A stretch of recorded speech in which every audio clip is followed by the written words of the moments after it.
The two baddest Brits on the planet, Anthony Joshua, Tyson Fury, both at the peak of their careers, and now a super fight between them seems closer than ever. We're about to unpack the details of Anthony Joshua vs. Tyson Fury showdown.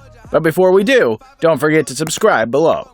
The heavyweight division is going through what some would call a renaissance period. It is stacked with talent, but of all the contenders out there, two Brits have risen to the top. Their journeys to superstardom were not easy, with a good share of hiccups, turmoil, and upsets along the way. But the unique thing about Joshua and Fury is the way they both managed to beat Vladimir Klitschko, then rose, fell, and rose again. After they faced adversity, both fighters came back stronger than ever, cementing their names as the two best heavyweights of their era.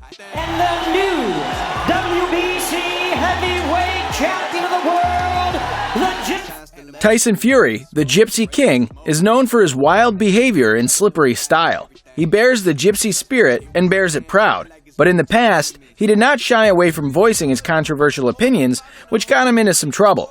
Joshua, because his team have been confident in getting this fight, and it just seems to go far. What they are, they're a pack of bums fighting old men, short men. And after beating Vladimir Klitschko, it wasn't a boxing match that got to Fury, but to fame and fortune instead. Fury spiraled out of control, struggling with depression and drug addiction. But in a quick 2-year turnaround, Fury overcame his demons and returned to the ring, rising back to the top of the heavyweight division, where he faced off against American heavyweight Deontay Wilder. In the showdown, Fury came back from the dead after eating one of Wilder's signature vicious straight right hands. Tyson would go on to earn a draw by points, and in his second bout against Wilder, Fury shocked the world again, but this time in surprising fashion, which no one expected. And trying to come in, but he goes over the top, and Fury able to get through them, and they take it.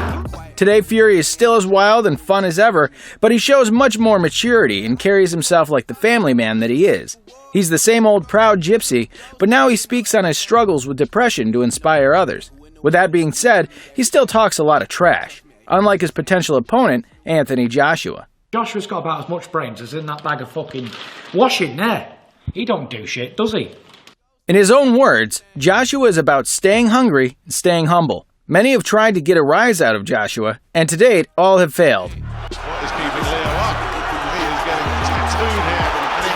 These guys contradict each other in a lot of ways, where Fury slips and slides through punches, employing an awkward yet effective and coyly powerful style. Joshua is a technician, equally powerful, but much more controlled. Fury looks out of shape, but moves like a gazelle, whereas Joshua is built like a brute, but has textbook style. Where Fury is wild, Anthony Joshua is calm, cool, and collected.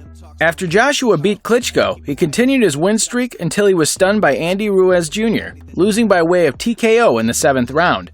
Ruiz was a fill-in for Joshua, and the world was shocked to see Joshua go down. But Joshua summoned his rematch clause, returned to fight Ruiz, and sealed a second fight victory by decision. With only one loss and one draw between their combined 56 fights and 43 combined knockouts, it's hard to say who is the favorite between these two. Both have walked through the majority of their opponents, and both have avenged each other in their defeats. Fury has spent more time as a professional, whereas Joshua has a history in the Olympics, even becoming a gold medalist. Of the 5 big belts, Joshua holds 3, the WBA, IBF, and WBO, and Fury holds 2, the WBC and Ring. Joshua was promoted by Eddie Hearn of Matchroom.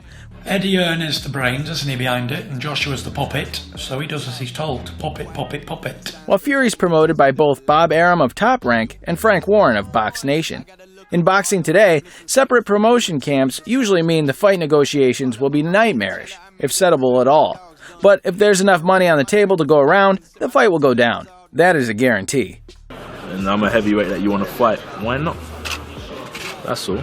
Some experts argue that Joshua is the underdog, which may seem ridiculous to anyone who has watched him fight, especially when we look at his most recent performances, where he has now developed an ability to box and move, shown in the Ruiz 2 fight, and in his most recent win over Pulev, where he mixed the old with the new.